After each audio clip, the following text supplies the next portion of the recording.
అమృతము నాశరహితము, అవ్యయము, ఏ మార్పులు లేనిది ఉంది. శాశ్వతమైన ధర్మానికి, జ్ఞానానికి, జ్ఞానయోగమనే ధర్మంతో లభించే ఐకాంతిక, ఏ కొంచెము విడిపోని ఆనందరూపమైన సుఖానికి కూడా నేను ఆశ్రమే ఉన్నాను. అమృతము మొదలైన స్వభావాలు గల పరమానంద రూపుడైన పరమాత్మకు ప్రత్యేగాత్మ ప్రతిష్ఠ అయి ఉన్నాడు అనే ఈ మాటకు తాత్పర్యం ఏమిటంటే, సమ్యజ్ఞానంతో ప్రత్యేగాత్మయే పరమాత్మ అనే నిశ్చయం కలుగుతుంది. ఇదే గురువుల తత్వమసి అనే ఉపదేశానికి అనుభవమై ఉంది. ఈ మాటనే బ్రహ్మభూయాయ కల్పతే అనే వెనుకటి శ్లోకంలో చెప్పారు. మరి ఏ ఈశ్వర శక్తితో భక్తులను అనుగ్రహించటము మొదలైనటువంటి ప్రయోజనాలకై బ్రహ్మం ప్రవర్తిస్తుందో ఆ శక్తి అయిన బ్రహ్మమే నేను. ఎందుకంటే శక్తివంతులకు భేదం లేదు. లేదా ఈ శ్లోకానికి మరొక విధంగా కూడా అర్థం చెప్పుకోవచ్చు. సవికల్పక బ్రహ్మము బ్రహ్మ శబ్దానికి వాచ్యమై ఉంది. కానీ నేను నిర్వికల్పక బ్రహ్మనే ఉండటం చేత ఆ బ్రహ్మ శబ్దం కూడా నన్ను గురించి చెప్పలేదు అని భగవంతుడు అన్నాడు. అందువల్ల బ్రహ్మశబ్ద వాచ్యకమైన సవికల్పక బ్రహ్మకు బ్రహ్మశబ్ద అవాచ్యమైన నిర్వికల్పక బ్రహ్మమే ఆశ్రయము అని తెలుసుకోవాలి. వాచకము బ్రహ్మము అని ముందు చెప్పుకున్నాం మనం. ఈ అర్థాలన్నీ కూడా ఆ బ్రహ్మము అమృతం అంటే మరణధర్మము లేనిది, అవ్యయము, వ్యయము ఇవన్నీ చెప్పుకున్నాం. చెప్పబట్టే ఇవన్నీ ఇక్కడ జ్ఞానంలో చెప్పుకొని వస్తున్నారు స్వామి. అవ్యయం అంటే వ్యయము లేనిది.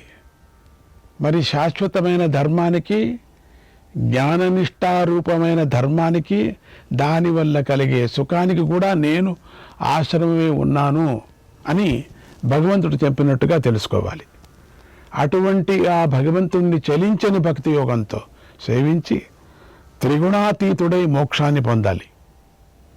ఇక ఈ శ్లోకానికి నీలకంఠుల వారి వ్యాఖ్యానం ఎలా ఉందో తెలుసుకుందాం. ఇక్కడ ఈ శ్లోకంలో విషయ ప్రదర్శన ద్వారా రెండవ భూమిక అయినటువంటి విచారణను గురించి చెబుతున్నారని తెలుసుకోవాలి. ఇక్కడ బ్రహ్మ అనే పదానికి వేదం అనే అర్థం చెప్పుకోవాలి. ప్రతిష్ఠ అనే దానికి వేదమంతా కూడా తాత్పర్యంగా కలిసే స్థానము అని చెప్పుకోవాలి. అప్పుడు వేదాంత వేద్యుడు అనే అర్థం వస్తుంది. వేదాలన్నీ ఆయన్ని ఆశ్రయించున్నాయి. ఆ వేదమే కర్మకాండము. బ్రహ్మకాండను చూపించటం ద్వారా అమృత సాధనమే ఉంది కనుక అది అమృతము. వేదం అనాది అనంతము కనుక అది అవ్యయము అని తెలుసుకోవాలి. వేదం అపౌరుషేయం కనుక అప్రామాణ్యం అనే సందేహం మచ్చుకైనా లేకుండా ఉంది. అందువల్ల వేదము స్వతః ప్రమాణం. ఇటువంటి ఈ వేద సహాయంతో ఉపక్రమము, ఉపసంహారము మొదలైన వాటి గురించి బాగా ఆలోచించి తెలుసుకొని వేద సిద్ధాంతంతో విరోధం లేని తర్కం యొక్క సహాయంతో సమగ్రమైన వేద తాత్పర్యాన్ని నిర్ణయించుకోవాలి. నన్ను తెలుసుకోవాలి అనుకునేవాడు ఈ వేద జ్ఞానంతోనే దానిని విచారణ చేయటంతోనే తెలుసుకోగలుగుతాడు. కానీ మరొక దారి లేదు అని భగవంతుడు విచారణ అనే రెండవ భూమికను గురించి తెలిపాడని తెలుసుకోవాలి. ఇక శాశ్వతస్య అనే శ్లోకం యొక్క 3వ పాదంలోనూ, సుఖస్య అనే 4వ పాదంతోనూ, శుభేచ్ఛ అనే మొదటి భూమికను గురించి చెబుతున్నాను. ఇందులో హేతువు, ఫలం కూడా చెప్పబడింది. చేసిన కర్మకు కలిగిన ఫలాన్ని అనుభవించిన, దానం చేసినా అది నశించిపోతుంది. కానీ భగవంతుడికి అర్పించిన నిత్యమైన ధర్మం ఉందే, అది కామ్య కర్మలాగా నశించిపోయేది కాదు. దానికి నాశనం లేదు. అందుకే అది శాశ్వతమైంది. భగవంతుడికి అర్పించిన నిత్య ధర్మము, వివిధిష తెలుసుకోవాలనే కోరిక మొదలైన సాధన పరంతో మోక్షం అని పిలువబడేటువంటి శాశ్వతమైన ఫలానికి హేతువై ఉంది. ఆ శాశ్వతమైన ధర్మానికి ప్రతిష్టను అంటే పొందదగిన గొప్ప ఫలాన్ని నేనే అయి ఉన్నాను. విషయ సంగంతో పుట్టే సుఖాలు అల్పమైనవి. ఏకాంత సుఖం అటువంటిది కాదు. ఇది విషయ సంగంతో పుట్టే సుఖం కాదు. ఇది మోక్ష సుఖం. ఐకాంతిక సుఖం అని పిలువబడే ఆ మోక్ష సుఖానికి కూడా ఆశ్రయాన్నే నేనే, పరాకాష్ఠను నేనే అని భగవంతుడు చెప్తున్నాడు. ఇటువంటి నిష్కామ ధర్మంతో చిత్తశుద్ధి కలుగుతుంది.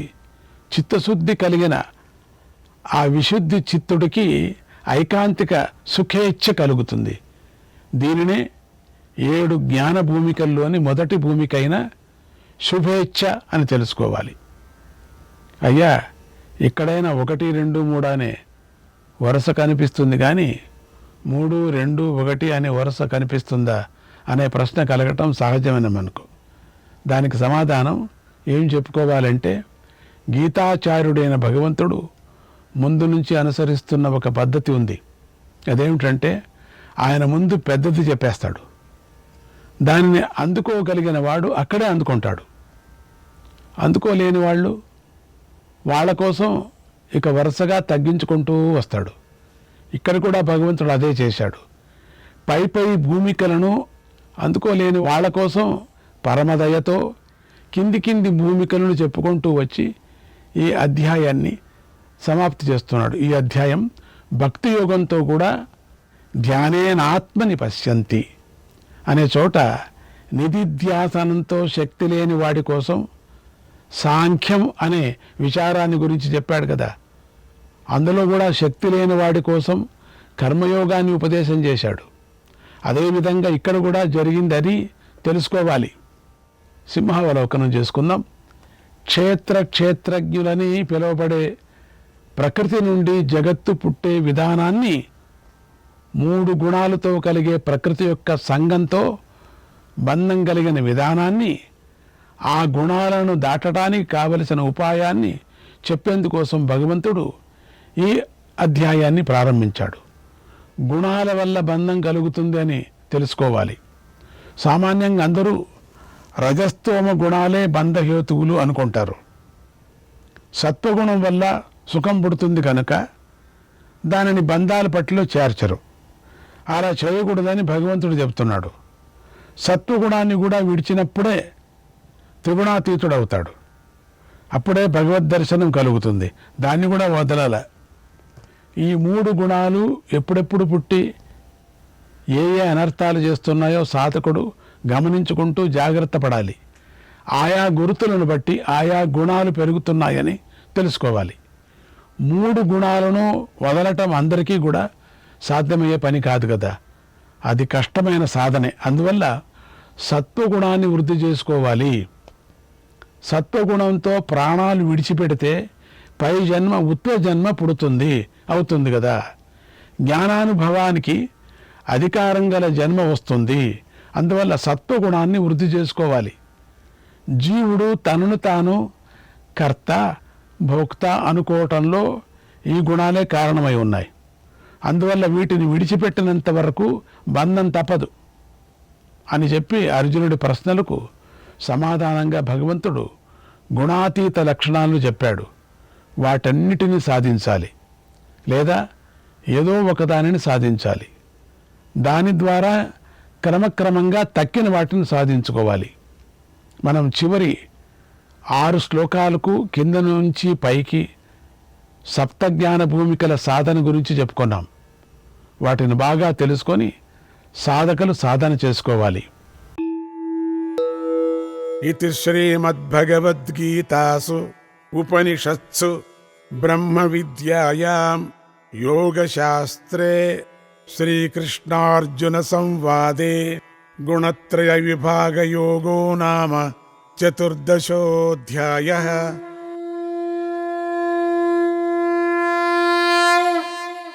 చతుర్దశాధ్యాయ మహిమ విక్రమ వేతాళుడి కథ. పరమేశ్వరుడు పార్వతీదేవికి భగవద్గీతలోని చతుర్దశాధ్యాయ మహిమ ఇలా చెప్పాడు. ఓ పార్వతి, ఈ చతుర్దశాధ్యాయ మహిమను విన్నవారికి భవబంధాలు తొలగిపోతాయి, ఖండితం తొలుగుతాయి. జ్ఞానకాండం కూడా కొంతమందికి కావాలి కదా, అది పట్టుకుంటారు. నీకు వచ్చిన కాండం నువ్వు పట్టుకో, దానికేమంట. ఇంతవరకు సులభంగా చెప్పా కదా రెండు. ఆ సులభం ఏదో ఒకటి పట్టుకో, దాంట్లో భక్తి పట్టుకో, కర్మకాండం పట్టుకో, ఎంత బాగున్నాయి. హాయి ఈ జ్ఞానకాండం వచ్చే లోపల అవి రెండు బాగా తెలుసుకున్న వాళ్ళకి ఇది అర్థమవుతుంది. అది ఏమీ తెలుసుకోకపోతే ఇది అర్థం కావాలంటే ఎక్కడ అర్థమవుతుంది? అంతేకాదు, దీనిని పారాయణ చేసే వారి యొక్క పాదాలు కడుక్కున్న నీటి బిందువులు కూడా ఎంతో ప్రభావవంతమైనవి. ఆ బిందువులతో తడిసిన వారు కూడా ఉత్తమ గతులను పొందుతారు. ఎంత శక్తి దీనికి! నిజం ఉండే ఉంటుంది.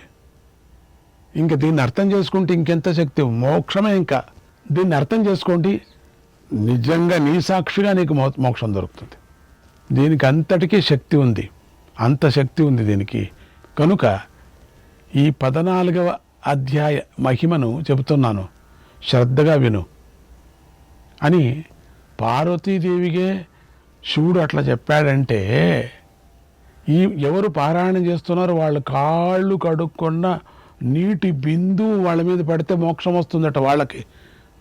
మహిమ తెలుసుకున్నాం అనుకోండి, బాగా అప్పుడు పారాయణం చేస్తాం. పూర్వము శౌర్యవర్మ అనే రాజు ఉన్నాడు. ఆయన కాశ్మీర మండలాన్ని పాలిస్తున్నాడు. ఆ కాలంలోనే సింహల ద్వీపాన్ని విక్రమ వేతాళుడు అనే రాజు పాలిస్తున్నాడు. బేతాళుడు కాదు, వేతాళుడు. వీరిద్దరూ మంచి స్నేహితులు. ఒకరంటే ఒకరికి అభిమానం ఎక్కువ, ప్రేమ ఎక్కువ. అందుచేత వారు తమ దేశంలోని వస్తువులు ఒకరికొకరు ఇచ్చిపుచ్చుకుంటూ ఉండేవారు. అలా ఇద్దరూ సంతోషంగా జీవించసాగారు. ఒకనాడు శౌర్యవర్మ వద్దకు 2 మేలుజాతి ఆడకుక్కలు వచ్చాయి. అందులో ఒకటి మంచి కళగా ఉంది. వీడిని మిత్రుడికి ఇస్తే బాగుంటుందని శౌర్యవర్మ భావించాడు. తక్షణమే దూతల చేత తన మిత్రుడైనటువంటి విక్రముడికి 2 ఆడకుక్కలను కానుకగా పంపించాడు. శౌర్యవర్మ విక్రముడికి ఆడకుక్కలు 2 పంపించాడు. విక్రముడు ఆ ఆడకుక్కలను తీసుకొని చాలా సంతోషించాడు. అందులో కళగా ఉన్న ఒక ఆడకుక్క మీద ప్రేమను పెంచుకున్నాడు. ఇది ఎక్కడ నాయన? అది కూడా రాజు పట్ల విశ్వాసం కలిగి ఉంది. రాజుగారి మాట వింది. తర్వాత విక్రముడు తన దూతలను పిలిచి ఒక మదపు టేనుగును, ఒక గుర్రాన్ని, మణిభూషణాలను ఇచ్చి శౌర్యవర్మకు తన కానుకను పంపించాడు. తర్వాత కొన్ని రోజులు గడిచాయి. ఒకనాడు విక్రముడికి వేటపై మనసు పోయింది. అడవిలో వేటకు వెళ్ళాడు. రాజులకు వేట సహజమే కదా. అందుచేత విక్రముడు ఆయుధాలు పట్టుకున్నాడు, ఆడకుక్కలు వెంట పెట్టుకున్నాడు. కొద్ది సైన్యంతో అడవికి వెళ్ళాడు. అక్కడ వేటాడటం మొదలుపెట్టాడు. వెంటనే ఆయనకు పులి కనిపించింది. దాన్ని వదిలేశాడు. అంతలోనే సింహం కనిపించింది.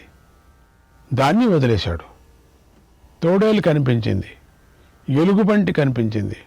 వాటిని వదిలేశాడు. ఎందుకో ఆయనకు ఆ క్రూర జంతువులను వేటాడాలని బుద్ధి పుట్టలేదు, దానిని చంపాలని. వాటి యందు మనస్సు లగ్నం లేదు. కొంచెం ముందుగా వెళ్ళగా ఆయనకు ఒక కుందేలు కనిపించింది. అది మంచి కళగా ఉంది. ఆ చిన్న జంతువు మీద ఆయన మనస్సు లగ్నమైంది. దాన్ని వేటాడాలని బుద్ధి పుట్టింది. ఒక చిన్న కుందేలు ఇంతవరకు నీరసంగా ఉంది పాపం. కుందేలను చూడటంతోనే తెగ ఉత్సాహం వచ్చేసింది. న్యాయంగా సింహము అవన్నీ పెద్ద పెద్దవంతా పులులు దాన్ని వదిలేశాడు కదా, అప్పుడే రావాలా. ఈ కుందేలను చూసి వచ్చింది. గుర్రాన్ని దిగి తానే స్వయంగా దాన్ని పట్టుకోవాలి ముందుకు దూకాడు. ఆ చిత్రమైన కుందేలు రాజుగారి ఉద్దేశాన్ని గ్రహించింది. చెంగున దూకుతూ పరిగెత్తసాగింది. విక్రమరాజు గారు దాని మీద తన పరాక్రమాన్ని చూపిస్తున్నాడు. అయినా అది ఆయన చేతికి చిక్కటం లేదు. రాజుగారు దానిని విడిచిపెట్టడం లేదు. అప్పుడు కుందేలు తన నేర్పును చూపించి విచిత్రంగా పరిగెత్తింది. రాజుగారు దానితో పోటీ పడలేక వేగంగా పరిగెత్తలేక బాగా ఆయాసపడిపోయాడు. రొప్పుతూ ఒక చెట్టు వద్ద కూర్చున్నాడు. అప్పటికే ఎంతో దూరం వెళ్ళినటువంటి కుందేలు ఒకసారి రాజుగారు వంక తల తిప్పి చూసి, ఓ రాజా, ఇక నువ్వు నన్ను పట్టుకోలేవు అన్నట్టుగా తన భాషలో నవ్వింది. దాని చర్యను చూసినటువంటి విక్రముడికి చాలా కోపం వచ్చింది. ఇంతలో ఆయన వద్దకు తాను పెంచుకున్న 2 కుక్కలు అక్కడికి వచ్చాయి. విక్రముడు వాటి వెంక చూశాడు.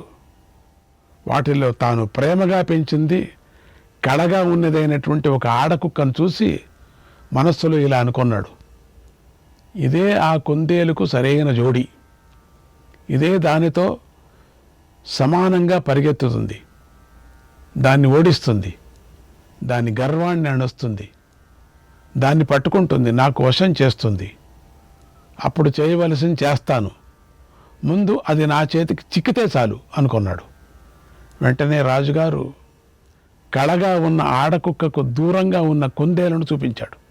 దాన్ని పట్టుకోమన్నట్టుగా ప్రేరేపించాడు. ఆ కుక్కకు రాజుగారి మనస్సులోని భావం అర్థమైంది. కుందేలును ఎలాగైనా పట్టుకొని రాజుగారికి అప్పగించాలని భావించింది. పాపం ఒక దూకు దూకి వేగంగా పరిగెత్తింది. దాన్ని చూసి కుందేలు పరుగందుకుంది. కుందేలు కుక్కకు అందకుండా వేగంగా పరిగెత్తుతుంది. కుక్క కుందేలును పట్టుకోవాలని వేగంగా దూకుతూ పరిగెత్తుంది. ఇంతలో వారు పరుగు తీసే దారిలో ఒక గొయ్యి వచ్చింది. దానిని కుక్క చూసి సంతోషించింది. ఇది మంచి పని అయింది, ఇక ఈ కుందేలు మన నుంచి తప్పించుకోలేదు, ఇది ఖండితంగా గొయ్యలో నుంచి పైకి లేవలేదు, గొయ్య నుంచి పైకి లేవలేదు, ఇది మన చేతిలో ఓడినట్టే, అది మనకు చిక్కినట్టే అనుకుంటూ ముందుకు దూకింది. కుందేలు గొయ్యలో పడి వెంటనే మళ్ళీ పైకి లేచి వేగాన్ని పుంజుకుంది. గొయ్యలో పడింది, పరంగా లేచింది పైకి, మెరుపులాగా పరిగెత్తింది, మాయమైపోయింది. కుక్క గొయ్య మీద నుంచి గెంతి కుందేలు మాయమైన చోటుకి వచ్చి ఆశ్చర్యపోయింది. అది ముందుకు కదలలేక అయిపోయింది, అక్కడ ఆగిపోయింది, వెనకకు వెళ్ళలేకపోయింది, గట్టిగా మొరగలేకపోయింది, అలాగా నిలబడిపోయింది. ఇంతలో రాజుగారు ఆయాసం తీర్చుకొని సంతోషంగా బయలుదేరాడు. ఈ పాటికి పట్టేసి ఉంటుంది, మన కుక్క ఆ కుందేలను పట్టుకొని నిలబెట్టేసుకుంటుంది, ఇక మనం దాన్ని వశం చేసుకోవచ్చు. రాజాజ్ఞను జంతువులు కూడా పాటిస్తాయి, వింటాయి. రాజుగారి కుక్క అంటే మాట వింటుంది, పని చేసి పెడుతుందని సంతోషిస్తూ కుక్క ఉన్న చోటుకు వచ్చి చూసి ఆశ్చర్యపోయాడు. ఆయనకు నోట మాట్లాడలేదు, అలాగే నిలబడిపోయాడు. ఇంతకీ ఆ ప్రదేశంలో ఏం కనిపించిందంటే అదంతా ప్రకాశవంతంగా ఉంది. అక్కడ జింకలు ఎలాంటి భయం లేకుండా తిరుగుతున్నాయి. సామాన్యంగా జింకలకు చంచల స్వభావం ఎక్కువ. అవి ఒక చోట నిలబడవు, చెంగును దూకుతూనే ఉంటాయి, పరుగెత్తుతూనే ఉంటాయి. అలాంటిది అవి అక్కడ భయం లేకుండా తిరుగుతున్నాయి.